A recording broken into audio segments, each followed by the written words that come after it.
Hey guys, welcome back. Today I'm going to be talking about how to clean a sponge filter. There's been a lot of controversy about how you clean it, and it sounds like something that would be really easy, but surprisingly everyone has a different way of cleaning it, or they think they're doing it right. So in the background you can see I have a tank. This is one of my hatchling tanks. Sponge filters are great for small fish because they're very gentle to them. They don't suck up a small fish like a canister filter might, or a hangover back filter. So sponge filters work great there. They're a biological filter, so basically they create a bacteria bed. So I have an example of one out here. Some of them have the tubes going up, which help with the water drawing up. So the way a sponge filter works is this is your weighted base. So when it's together, sometimes sponges want to float. This will keep it down. And then the other insert is here. So you can see that there's slits or slots here that when the air line connects here, the air will come up through here and pull the water through these slots. So when you have your sponge in there, what it does is it pulls the water through the sponge and up through your tube, your top tube.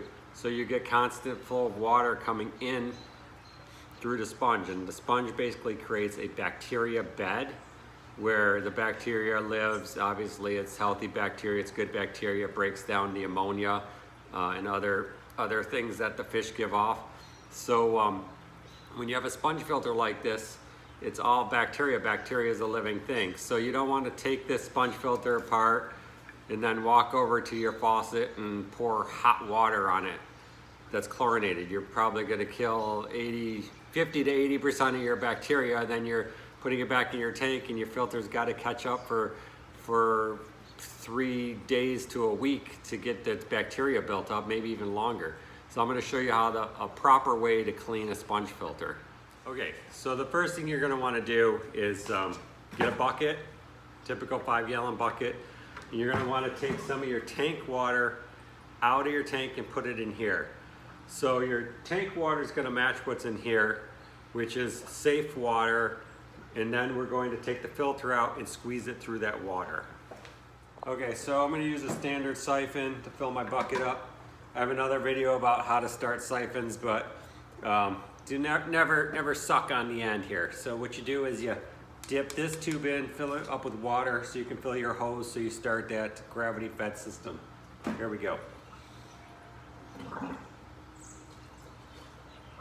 So this is obviously filled. The bubbles you see are going into the tube here. So now my tube is full of water and it can start the gravity process.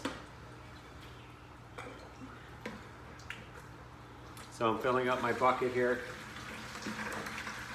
And you can obviously see the water going in there. I don't need that much water.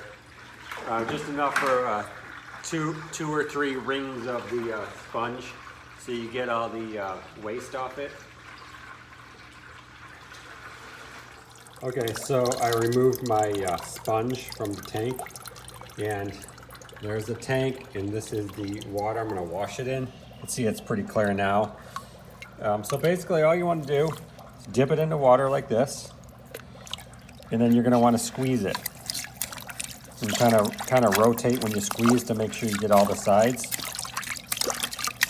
And it really depends how dirty your sponge filter is. This one's pretty dirty because I had this, I had a bunch of tank frying here that I just took down. So I didn't want to disturb them until I needed to. But you can see how dirty the water is. So depending how dirty your sponge filter is, you can wring it out however many times you want. Usually it's 2 or 3 times. This one is actually pretty clean now. I got most of it out. But I just wanted to show you how to clean a sponge filter the right way.